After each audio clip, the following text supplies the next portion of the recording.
माननीय व्यासपीठ आणि आजच्या या श्रावण कार्यक्रमासाठी जमलेले सर्व माझे सहकारी मित्र आणि मैत्रिणी, आज जरी श्रावण कार्यक्रम असला तरी माझी जी कविता आहे ही सुरेश भट एक अप्रसिद्ध गीतकार, गझलकार आणि कवीची कविता आहे. कवितेचं नाव आहे विजलो आज जरी मी. तर मी माझी कविता चालू करतो. विजलो आज जरी मी हा माझा अंत नाही. विजलो आज जरी मी हा माझा अंत नाही. पेटेल उद्या नव्याने हे सामर्थ्य नाशवंत नाही. छाटुले जरी पंख माझे पुन्हा उडेल मी.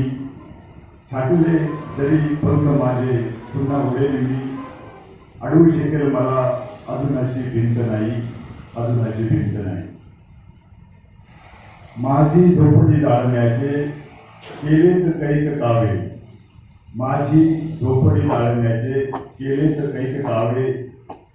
जळेल झोपडी अशी आसती ज्वलंत नाही. जळेल झोपडी अशी आसती ज्वलंत नाही.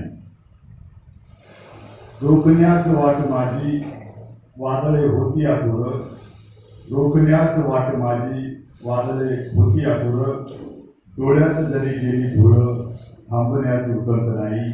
थांबण्यास उतरत नाही. येथील वादळे खेटेल तुफान. येथील वादळे खेटेल तुफान तरी वाट चालतो. अडथळ्यांना भिडून अडखळणे पावलांना पसंत नाही. विजलो आज जरी मी हा माझा अंत नाही. धन्यवाद.